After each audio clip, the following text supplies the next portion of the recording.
Magandang umaga sa lahat. Ngayong umaga ay babasahin po natin ang ika-6 na kabanata ng Marcos at magbabahagi ng salita ay si Pastor Tim. Ang kabanatang ito ay napakahaba at makikita po natin ang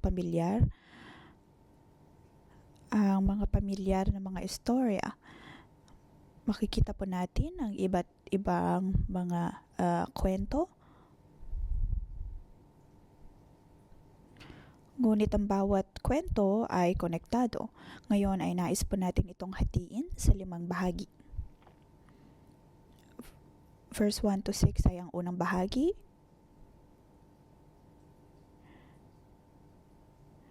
Kung saan si Jesus ay hindi tinanggap sa kanyang sariling lugar. Sunod ay ang pagsugo ni Jesus sa 12 disipulo. Sunod 14 hanggang 29.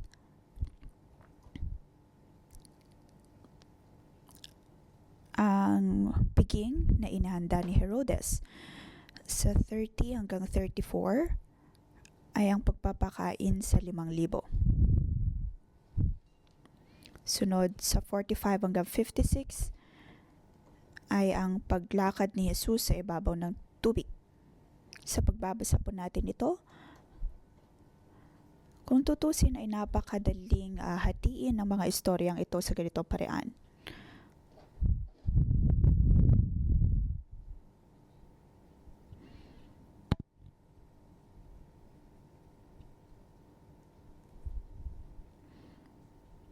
Ngunit katulad ng itinuro ni Pastor Joshua, lalo na tungkol sa babaeng ilang araw nagdurugo, makikita natin dito ang himala ng muling pagbibigay buhay. At sa mga himala pa na ginawa ni Jesus, makikita natin ang kanyang kadakilaan. At sa Marcos nga ay may ganito pong parehong structure.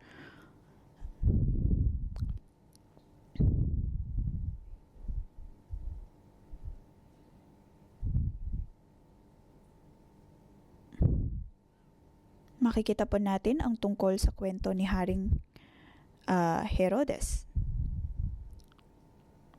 At ito ay nakaipit sa 2 pang istorya.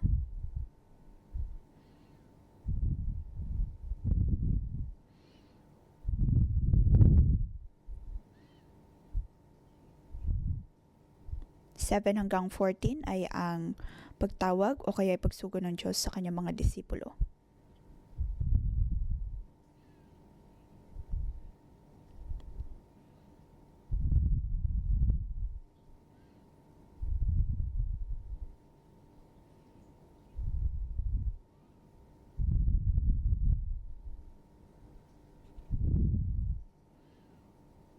Ang mga disipulo ay dumulog sa Panginoong Hesus at ang lahat ng kanilang ginagawa ay kanilang isinabi din sa mga tao.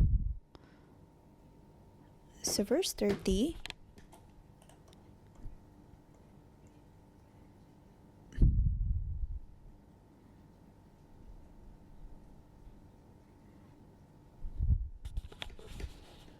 dito makikita po natin ang mga salita ng Diyos. Makikita din natin na istorya ni Herodes. Tungkol sa pista ni Herodes. Sa Marcos na ituro ang tungkol sa pista ni Jesus. Ang pagpapakain sa 5,000 gamit ang 5 tinapay at 2 isda. At kung paanong pinakain ng Diyos ang 5,000 kataong ito, gamit lamang ang 5 at 2 ito. Tungkol po ito sa 2 hari, 2 kaharian. At tungkol din po sa 2 otoridad, 2 kapangyarihan. Makikita natin ang pagsasama ng 2 istorya. At ang nais ng manunulat ay nang makita natin na sa pagpapalaganap ng Ebanghelyo ng Diyos na kahit pa napakagulo na ng mundo, makikita natin dito ang paghahari ni Herodes at ang kanyang paghahari ay nagpapakita ng korupsyon lalo na sa politika. At ang politikang ito, ang uri ng politika na mayroon ay dahil sa takot na mayroon ng mga tao. Ngunit naroon na ang kaharian ng Diyos ay naipapatayo o kaya ay naitatatag ayon sa kabutihan at katuwiran na ipinapakita ng Diyos. Ipinapakita din na ang mga naglilingkod kay Herodes ay napakahirap. Ngunit naroon na nagkakaroon pa rin ng piging si Haring Herodes. Kaya naman sa kabanatang ito, masasabi natin na ito po ay tungkol sa dalawang uri ng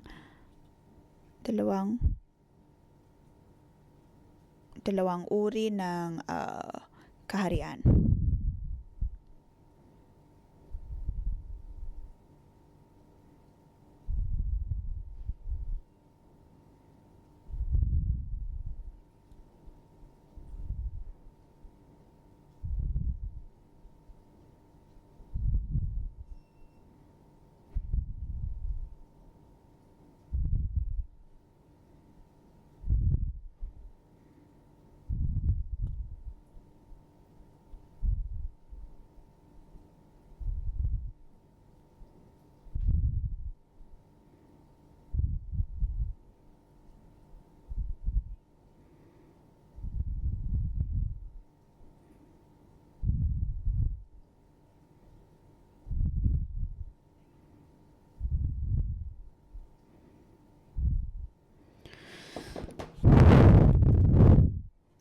Sa verse 3, nabanggit po dito na si Jesus ay kinamuhian sa Nazareth.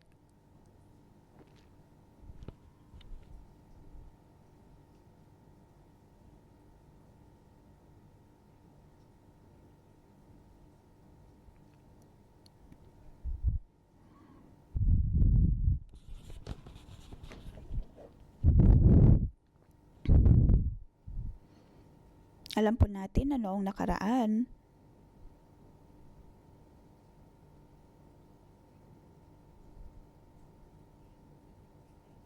ang mga taong ipinanganak sa Nazareth ay mananatili lamang doon hanggang sa sila'y mamatay. Kaya naman ang mga tao na binalikan ni Jesus doon ay mga tao din na kanya nang kilala. Ngunit bakit naroon na kinamumuhian nila ang Panginoong Jesus? Sa verse 3,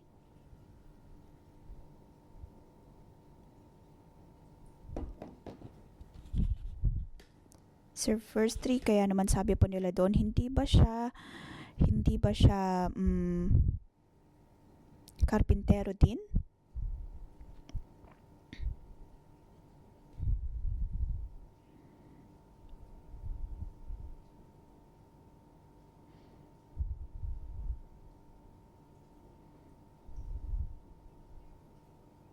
Naroon ang mga pagtatanong na hindi ba't siya ang anak ni Maria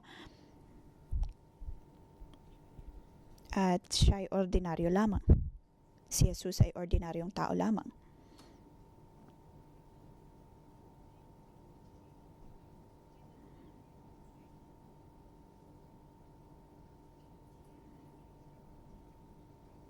Kaya naman naroon ang mga pagtatanong bakit niya sinusubukan na maging katulad ng isang rabbi. Maaaring may mga pag-iisip, kilala ko yan si Jesus. Alam ko nung siya nung bata pa, tumatay lamang o kaya kung ano-ano pa. Kilala ko si Jesus mula pa nang siya bata pa, kahit nang siya dungis. Bata pa lamang, tumatay, umiihi kahit saan-saan o kung ano-ano man.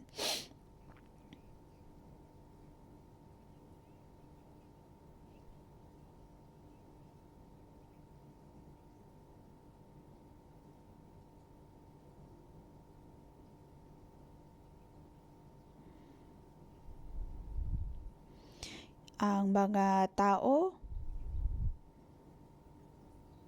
sa pinanggalingan ni Jesus ay nagbulong-bulungan at kinamuhian si Jesus. Sa English, tinatawag po itong familiar discontent. na madalas ay kinamumuhian po natin ang mga taong kilala na natin.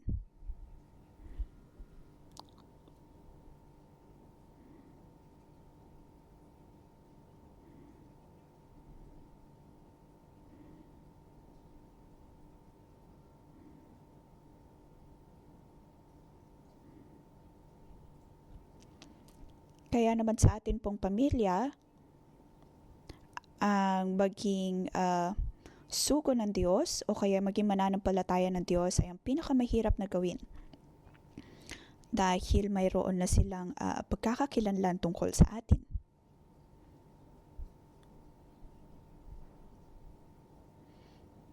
Kaya naman maging ang kapatid ni Jesus na si Juan ay hindi niya po kinikilala na si Jesus ay ang Panginoong Mesaya.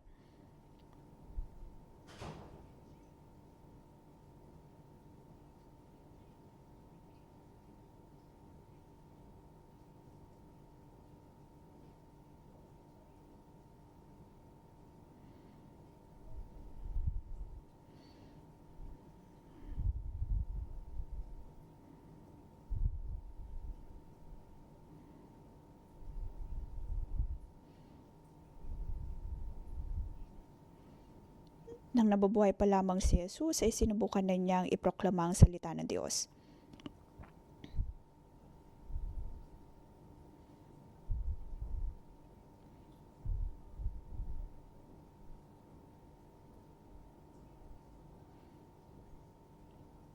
Makikita natin dito na ang storya ni Jesus ay nagpapalakas po sa atin kung paano po natin madadala ang salita ng Diyos sa ating pong pamilya.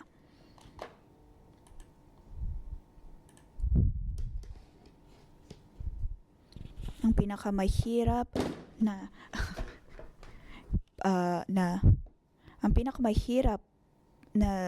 na salinan ng salita ng Diyos ay ang ating mismong mga kapamilya. Ngunit makikita natin na sa buhay ng Panginoong Hesus, naroon na kanya pa rin na ipakita na siya nga ang Mesaya. Ito ay pagpapalakas po sa atin sa panahon po natin ngayon. Na maging si Jesus ay hindi po tinanggap mismo ng kanyang mga kamag-anak. Kaya naman kung ramdam ninyo na kayo ay tinatanggihan ng inyong pamilya, iyon po ay normal. Ngunit bandang huli na idala pa rin ng Panginoong Hesus ang kaharian sa kanyang pamilya.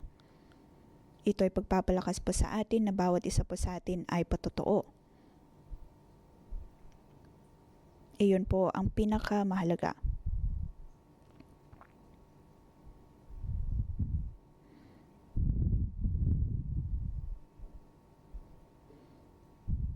Noong una ay hindi makapagbahagi ang Panginoong Hesus, ngunit bandang huli ay nagawa niya ito ng may pananampalataya.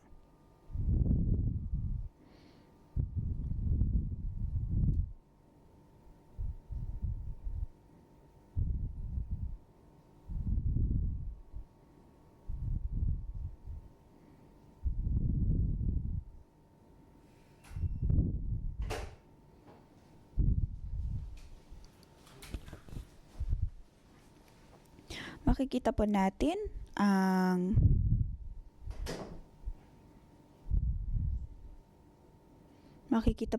pagsugo ng Panginoong Hesus sa 12. Pinahagi ng Diyos na kung sila man ay tatanggapin ng mga taong kanilang pupuntahan at kung hindi man sila tanggapin,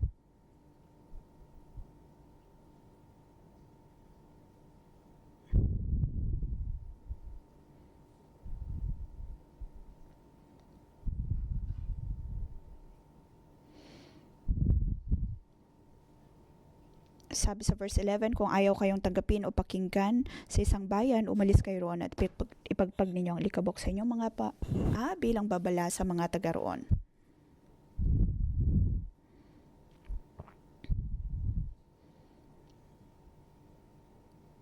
Kaya naman sa atin pong pagdalo sa iglesia, binibigyan din po tayo ng Diyos ng kapangyarihan. Maaaring ipadala tayo ng Diyos sa marketplace, o kaya sa ating mga tahanan, tayo ang pinili ng Diyos.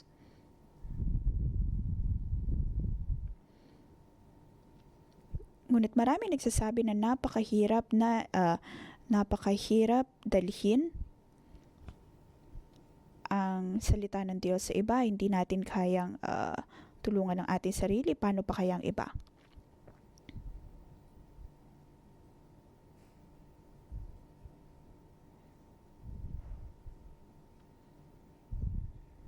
May mga pagkakataon na sinasabi natin na ang mismong performance natin ay hindi maganda. Paano pa kaya natin matutulungan ng iba? Ngunit sa marketplace man o kaya sa ating mga tahanan o kaya sa eskwelahan, dapat po nating makita kung sino ang katulad natin. Dahil sa paggawa natin ng bagay ng may kapareha o kaya may kasama, mas magiging malaki ang impluensya.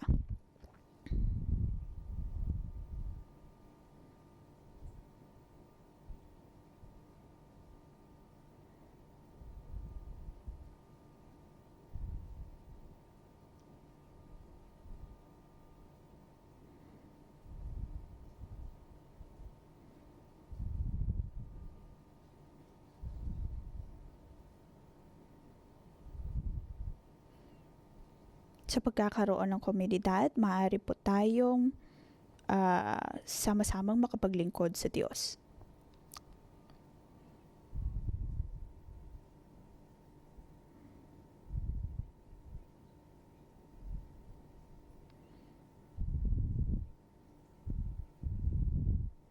Sa verse 30, makikita po natin na para silang mayroong cell group.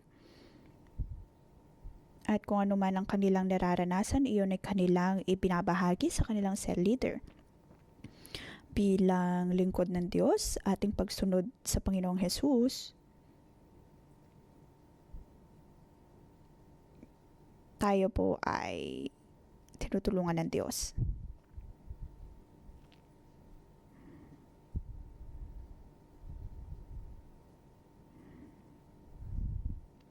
Kailangan po natin ang puno ng buhay at maging ang kagubatan o kaya komunidad ng puno ng buhay upang tayo ay mapalakas.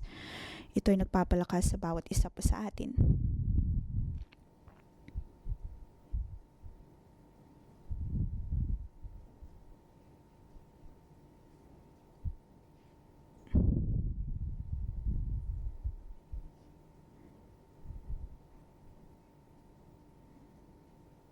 Atin pong ipanalangin na bigyan tayo ng Diyos ng kasama upang maiproklama ang salita ng Diyos.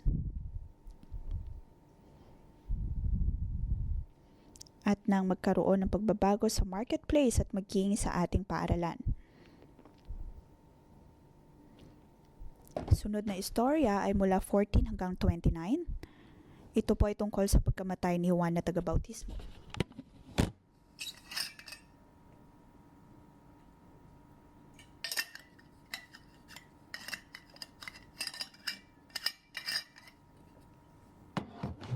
Tungkol sa korupsyon ng kapangyarihan na nasa mundo. Tungkol po ito kay Haring Herodes. Hindi po siya ang malaking Herod.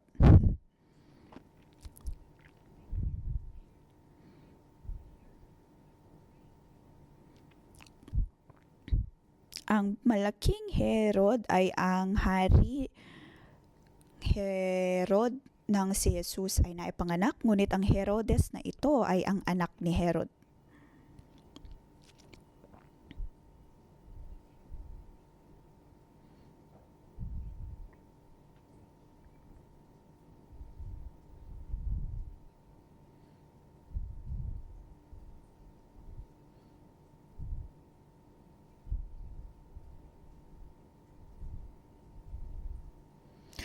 Ito, si Haring Herodes ay kilala niya si Juan na Tagabautismo, nais niya siyang pakinggan at siya ay kanyang kinikilala. Sinabi ito sa verse 20, alam niyang natatakot si Herodes kay Juan, tinuturing ng hari na si Juan ay taong matuwid at banal, sinisikap niyang huwag itong mapahamak. Gusto niya makinig kay Juan kahit labis siyang nababagabag sa mga sinasabi nito.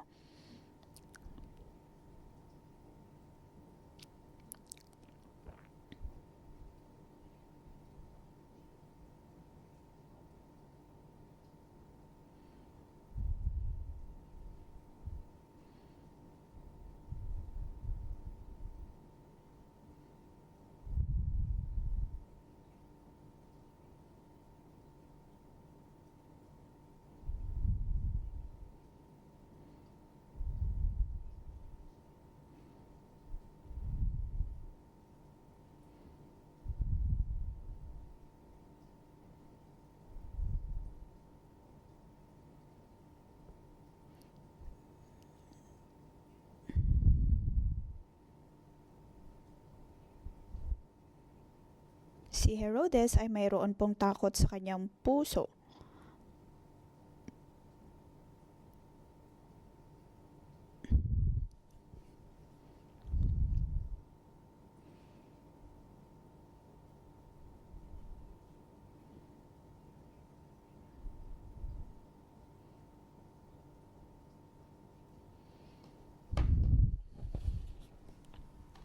Sa Marcos, mababasa po natin ang kamatayan ni Juan na taga-bautismo kung saan siya ay pinugutan ng ulo dahil sa hidwaan na nangyari sa pagitan ni Herodes at ng kanyang asawa.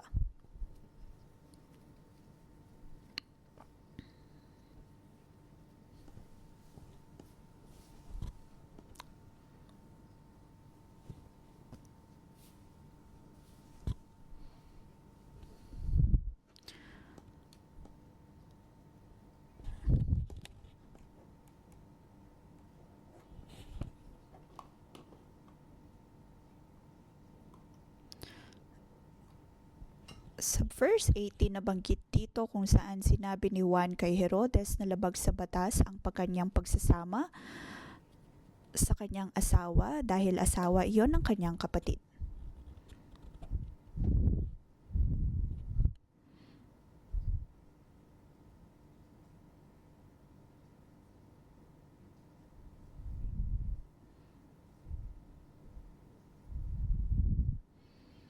Makikita po natin sa verse 23.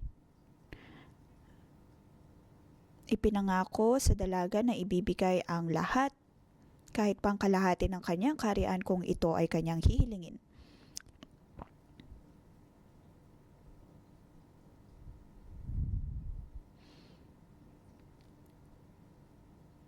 At naroon na ipinag-utos ni Herodias o ng asawa nito na ang gusto niya ay ang ulo ni Juan.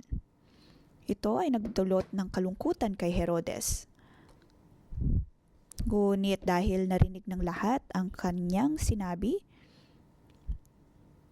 kaya naman siya ay bumigay sa kanilang kagustuhan.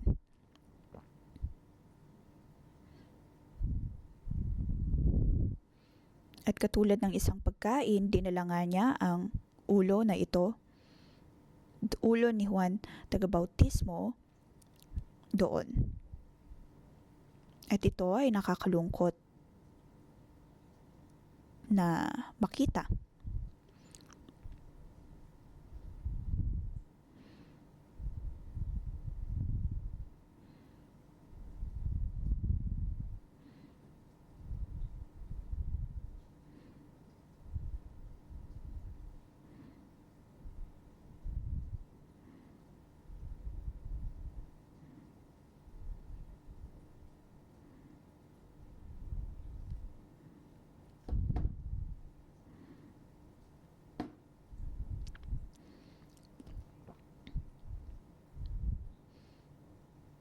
Masasabi po natin na si Herodes ay tagasunod ni Juan na taga-bautismo.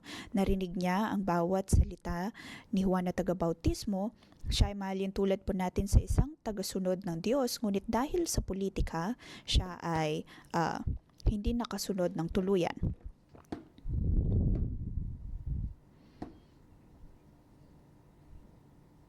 Nang ito ay magkaroon ng conflict, lalo na sa politika, sa kanyang katayuan bilang hari, kanyang inayawan ang kaharian ng Diyos.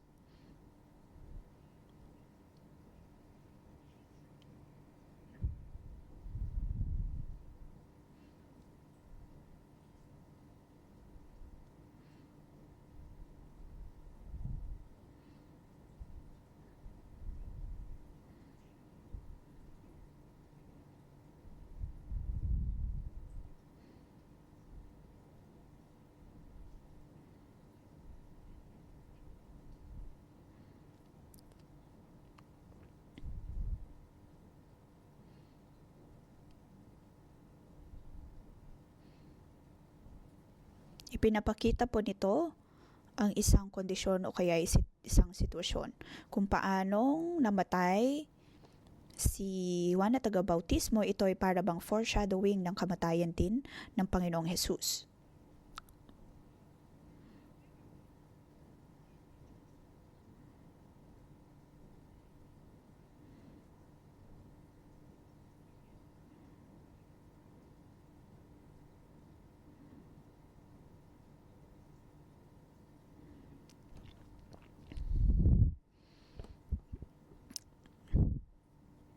Ang temang ito ay makikita po natin sa buhay ng mga disipulo ni Jesus kung paano din sila namatay.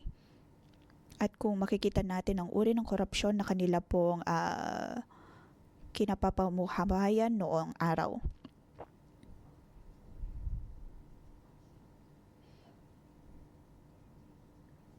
Verse 30 hanggang 34 ay tungkol naman sa pagpapakain sa 5,000. Paano po nagsimula ang piging na ito?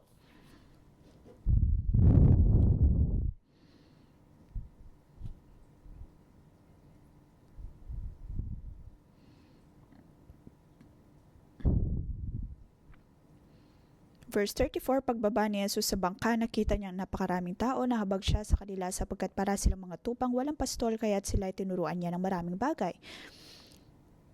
Nakita ng Diyos ang mga taong may sakit at karamdaman, nagkaroon siya ng habag at habag sa kanila. Sa English ay compassion, nang ibig pong sabihin sa original na teksto ay ramdam ang kanilang pighati, ang kanilang kalungkutan at karamdaman.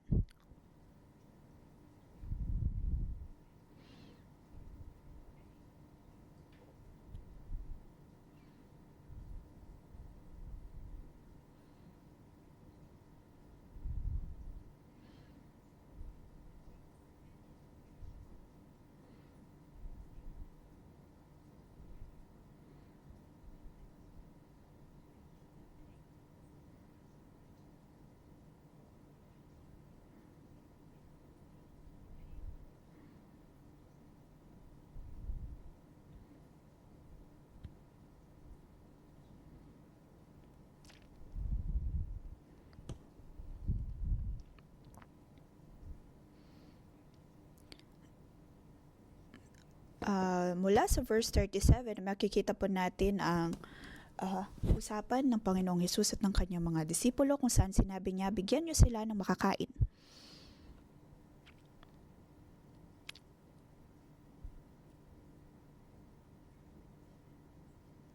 Ngunit ang disipulo ay sumagot, nais po ba ninyong bumili kami ng pagkain sa halagang 200 salaping pilak?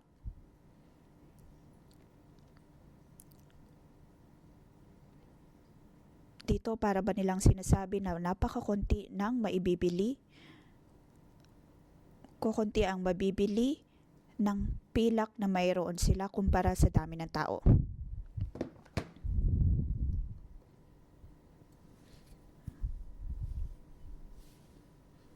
Ngunit nagtanong ang Diyos, ilang piraso ng tinapay ang mayroon kayo? At sila ay nagtanong-tanong sa paligid.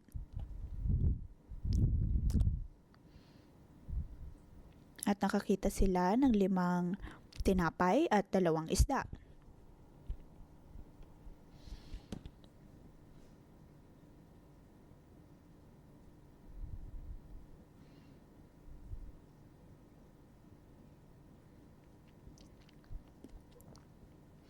Sa verse 41, kinuha ni Jesus ang 5 tinapay at 2 isda, tumingala siya sa langit, nagpasalamat sa Diyos, hinahati-hati ang mga tinapay at pinigay sa kanyang mga alagad upang ipamahagi sa mga tao, hinati-hati ang 2 isda at pinamahagi rin.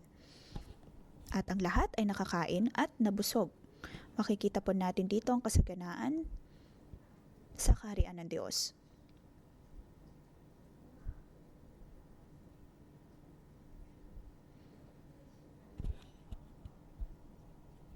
Ito ay ibang-iba sa uri ng piging na mayroon si Herodes, kung saan ang kanila lamang pinaglilingkuran ay ang mga politiko, ang mga matataas na tao, at ang pagpatay sa kanilang kapwa-tao. Ngunit ang kaharian ng Diyos, ang higit na nakikita ay ang pangangailangan ng tao.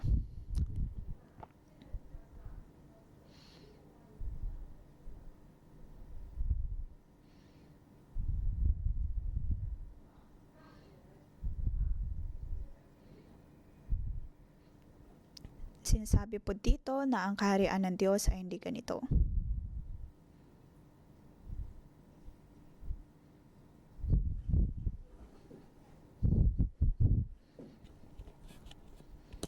Marami po sa atin ang nag-iisip na tayo'y maliit lamang, wala po tayong maihandog, wala po tayong magawa, wala po tayong alam.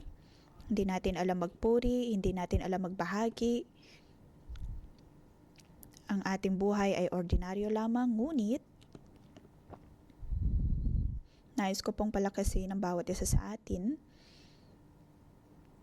na kahit ano pa pong magagawa natin para sa kaharian ng Diyos ay sagana na.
Ngayon, katulad ng kaharian ng Diyos, madadala din po natin ang kanyang ebanghelyo, ang kasaganaan sa mga tao.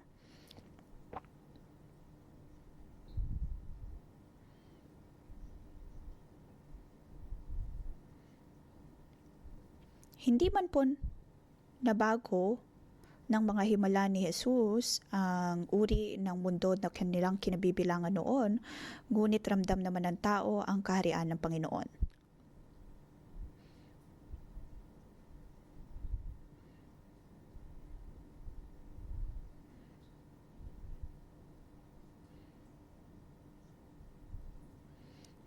Ito po din ang kondisyon ng mundo na mayroon po tayo ngayon.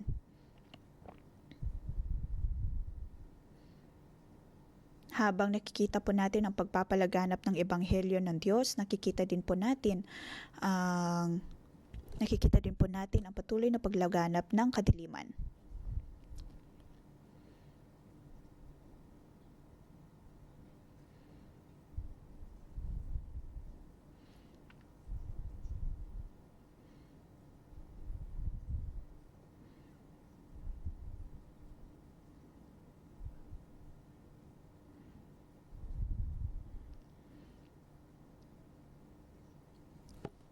Makikita po natin dito ang kaibahan ni Herodes sa mga disipulo dahil si Herodes ay tinakwil niya ang kaharian ng Diyos para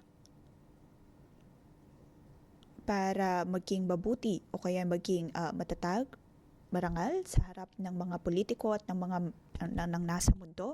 Hindi katulad ng mga disipulo ng Diyos kung saan iniwan nila ang lahat para lamang masunod ang Diyos, masunod ang kaharian ng Panginoon.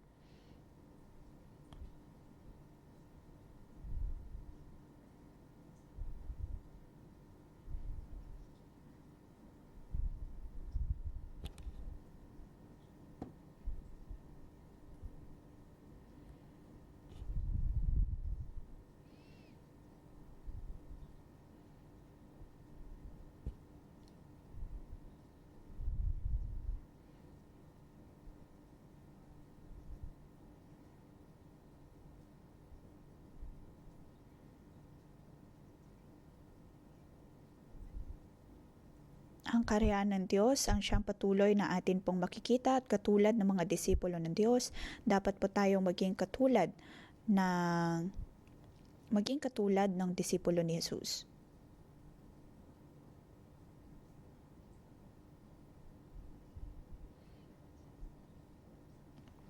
Hindi lamang po dapat tayo nakatingin sa kayamanan o kaya sa kapangyarihan na nasa mundo. Naway higit nating makita ang kaharian ng Diyos. Tayo po ay tumayo at ating purihin ang Panginoon.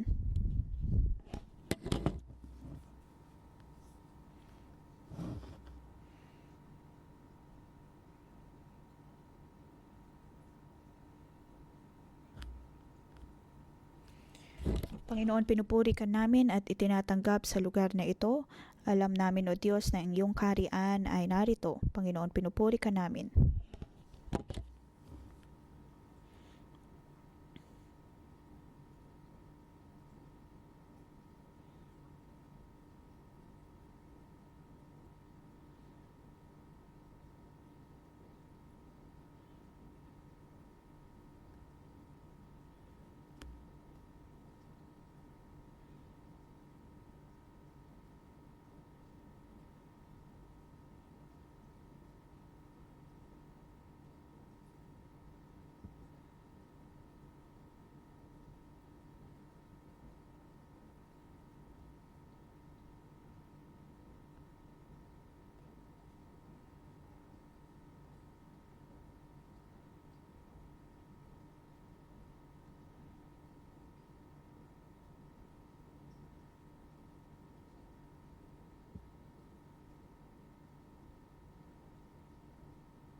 Panginoon, Ikaw ang aming minamahal na hari.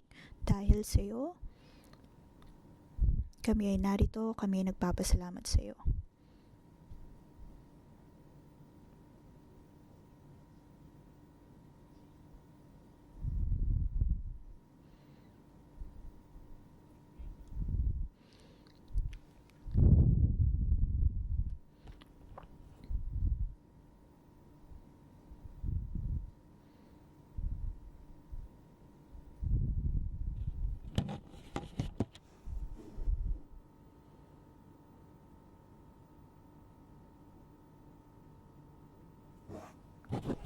Panginoon, Ikaw ay nagbigay o kaya ay gumawa ng mga milagro sa amin pong mga buhay. Tunay na Ikaw ay dakila, Ikaw ay napakabuti. Panginoon, dahil sa iyo nagkaroon ng pagbabago ang amin pong mga buhay.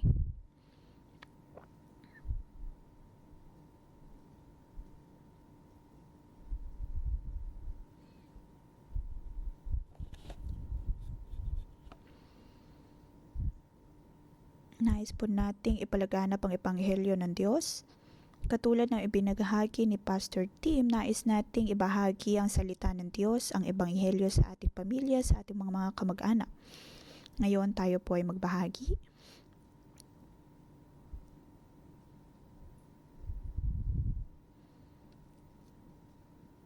Atin pong ipanalangin ang mga kamag-anak natin na hindi naniniwala sa Diyos.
Panginoong Hesus, napakahirap na dalhin ang iyong salita sa amin pong pamilya, ngunit tulungan mo kami.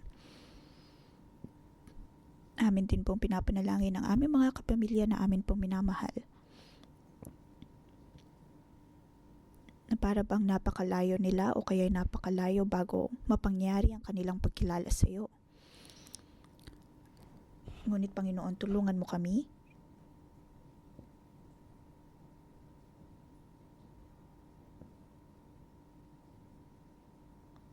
Alam po namin, O Diyos, na kung may isa mang mananampalataya sa iyo, ang buong kaharian ay magdiriwang.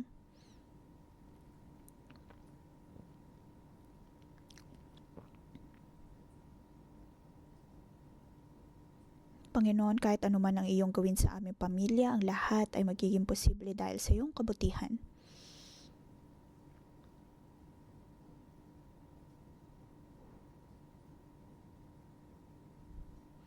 Mga kapatid, tayo po ba ay tunay na sumusunod sa Diyos?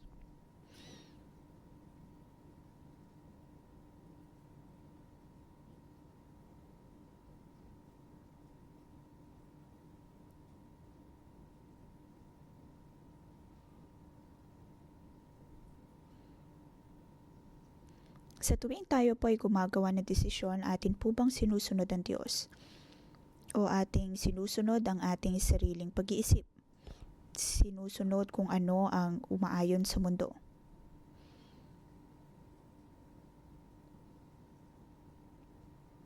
Tayo po ba ay nagkokompromisa ayon sa kung anong pinahahalagahan ng mundo, ng komunidad, ng marketplace?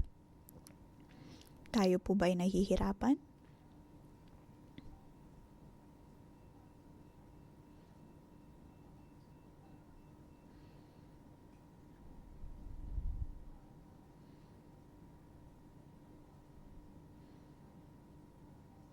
Sa anong sitwasyon po tayo nahihirapan at nawawalan ng kapangyarihan?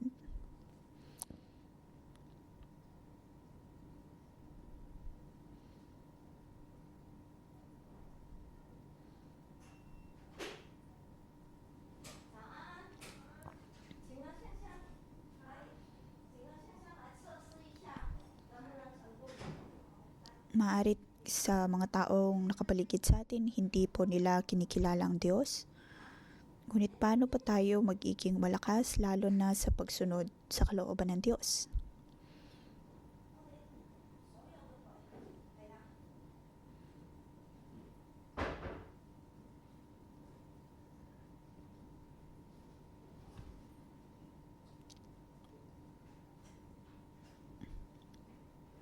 Atin pong itulog sa Diyos ang bawat paghihirap na ating nararanasan.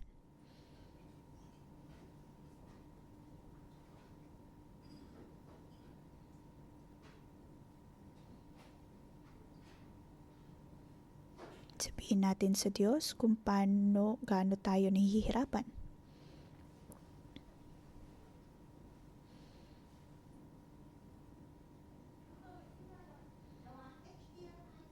Sa aking pananalangin, aking nakikita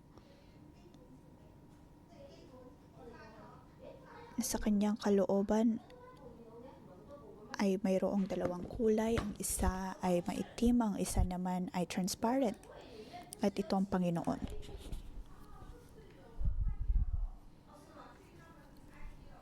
Ito ay nagpapakita sa atin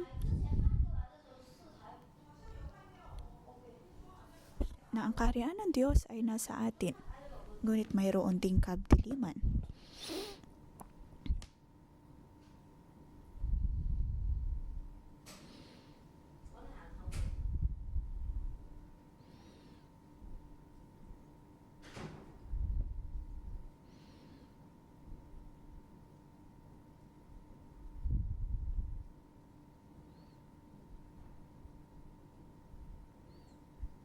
Panginoon, naway tulungan mo kami na maging matatag,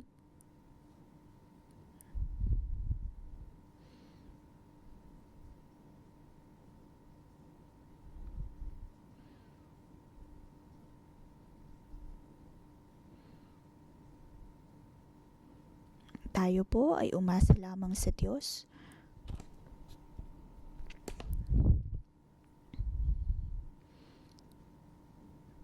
nating tingnan kung paano ang Diyos ay gumagawa ng himala at hindi lamang po dapat tayo nakatingin sa mga material na bagay na ating nakikita sa paligid.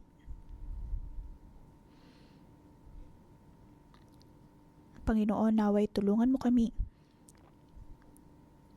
Katulad ng ibinahagi ni Pastor Leora, mayroong dalawang kulay sa loob-loob namin, ngunit Panginoon, naway tulungan mo kami. Aming kinukumpisal, O Diyos, na mayroon kaming kahinaan. Madalas, O Diyos, ay mabilis po kaming sumuko. Panginoon, tulungan mo kami at patawarin mo kami. Hindi namin kagustuhan, O Diyos, ang katulad ng piking na mayroon si Herodes.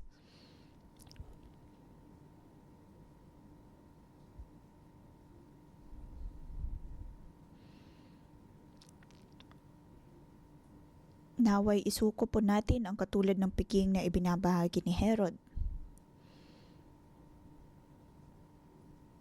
Panginoon, kailangan ka namin.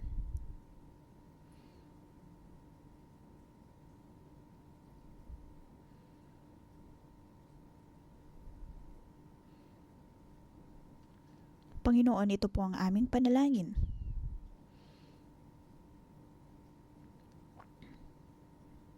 Kailangan ka namin, O Diyos, Ikaw ay aming kailangan sa bawat araw. Panginoon, ito po ang aming tanging panalangin.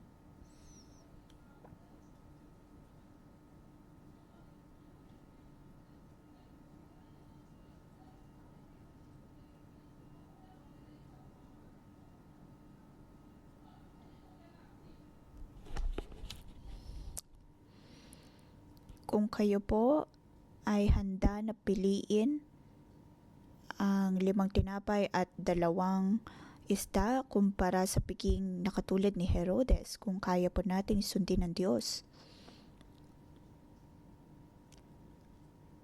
kayo po ay aming iniimbitahan na magtungo sa entablado. Na kaya ninyong isuko ang lahat o lahat na mayroon kayo para sa Panginoon.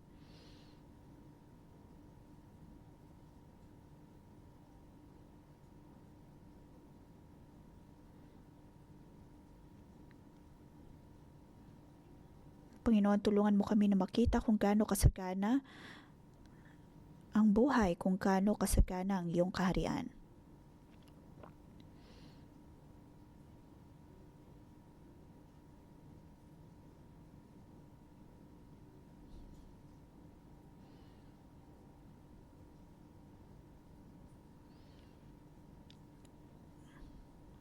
Panginoon, nakikita mo ang bawat isa sa amin, handa kaming isuko ang lahat ng mayroon kami.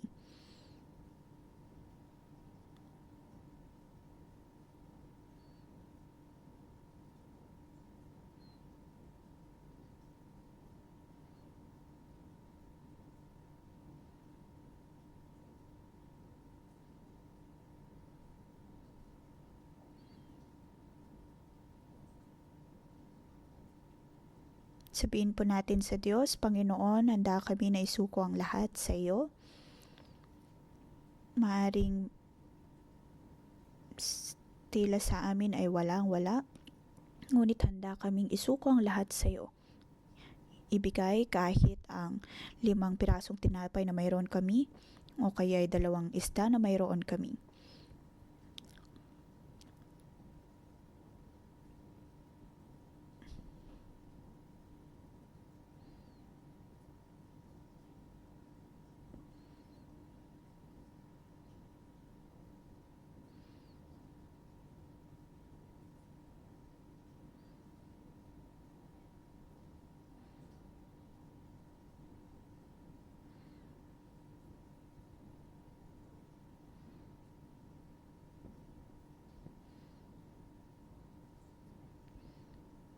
Panginoon, naway palakasin mo ang aming pananampalataya.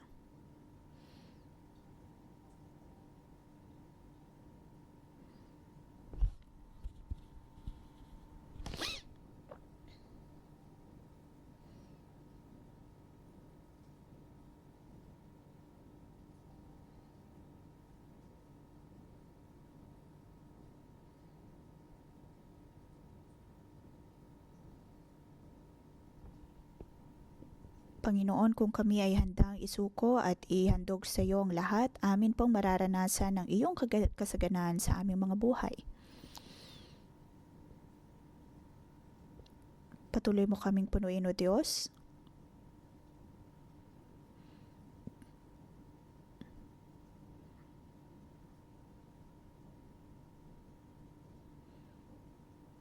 Ngayon, amin pong tinatawagan ang ating Togo Department at ang koponan o kaya grupo na magtutungo sa Dubai. Dahil next week mula 24 hanggang 27,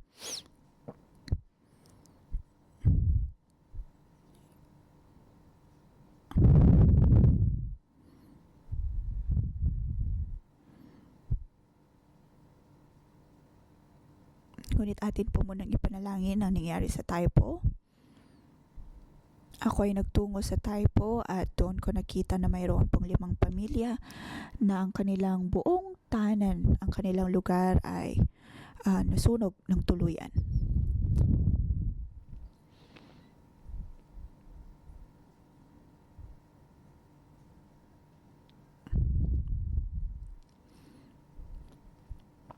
At ang coworker sa Taipo 611, sila ay napakalungkot. Kaya naman sa December 24 ay magkakaroon din po ng pananalangin para sa Taipo. Ito ay upang ipahayag sa mga taga-Taipo na mayroong Panginoong Yesus. Maliban po dito ay mayroon pong grupo na magtutungo sa Dubai. Ako, si Lydia at iba pang kabataan ay magtutungo sa Dubai. Kami ay pupunta doon upang suportahan ang atin pong youth camp.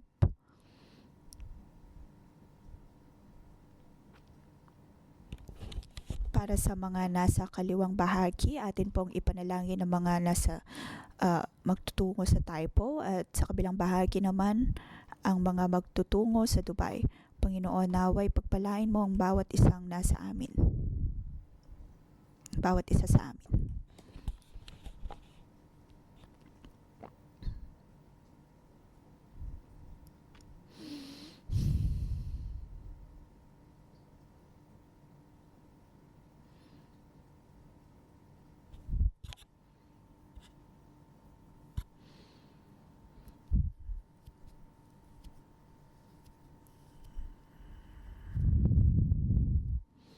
Panginoon, naway pangunahan mo kami.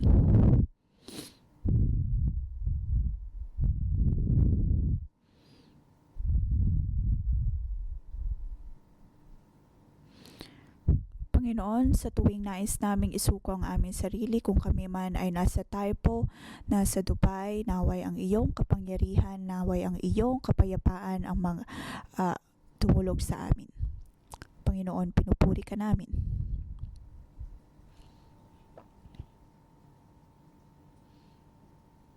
Panginoon, naway basbasan mo ang bawat isang nasa entablado, kami man ay nasa Taipo.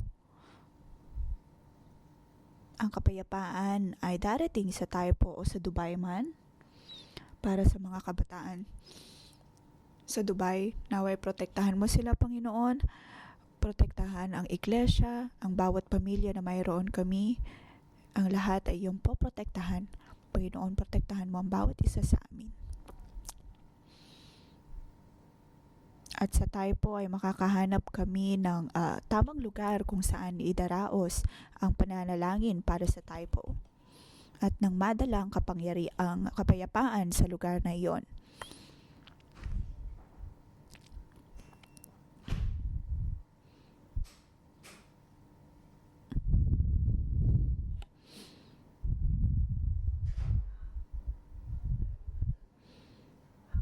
Maraming salita sa kabanatang ito ang napaka makapangyarihan. At ang salitang ito ay nagdadala ng pagpapala.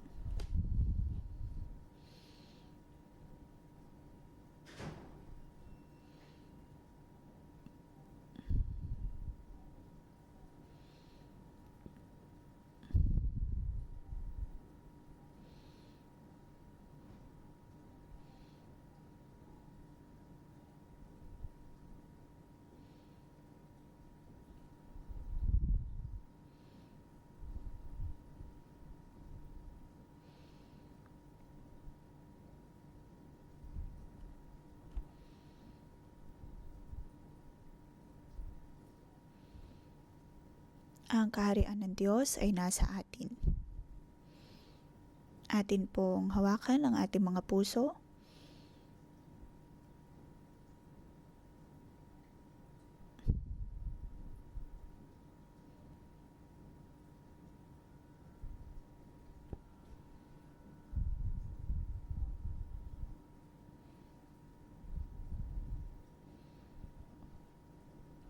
Ang isang kamay po natin ay hawak sa ating dibdib, ang isa naman ay sa ating labi. Katulad ng pangitain na mayroon si Isaiah mula sa Panginoon,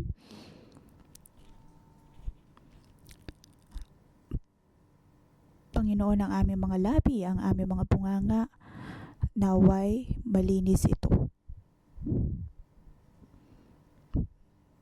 Upang maipalaganap namin ang iyong ebanghelyo.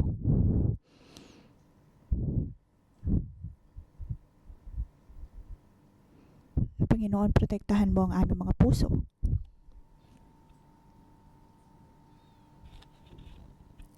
Aming itinadalangin ang kaluwalhatian ng iyong kaharian, ang iyong habag at biyaya.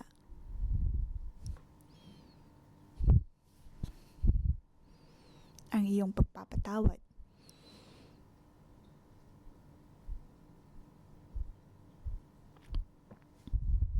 Panginoon, naway linisin mo ang aming puso, ang aming mga bibig, ang aming mga dila.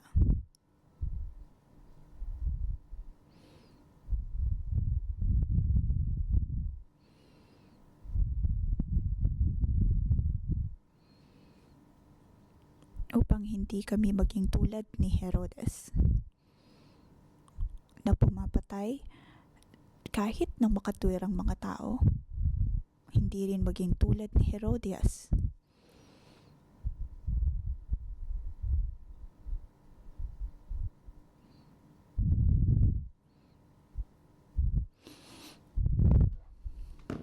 Panginoon, patawarin mo kami.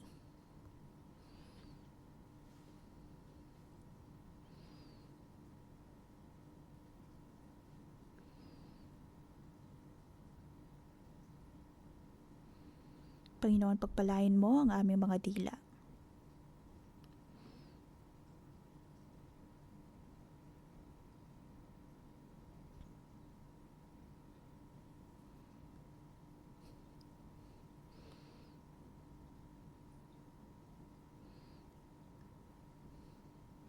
Panginoon, naway matuto kaming magbigay ng habag at biyaya sa iba.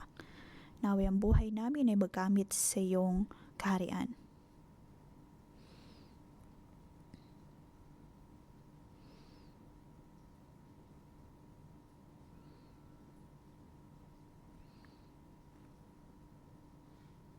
Panginoon, naway ang iyong liwanag ang matanggap namin sa aming buhay, maging sa Dubai, sa Hong Kong, sa Taipo.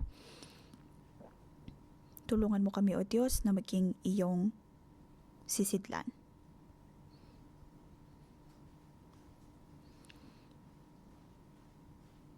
Panginoon, maraming salamat. Ito po ang aming dalangin sa ngalan ni Jesus. Amen.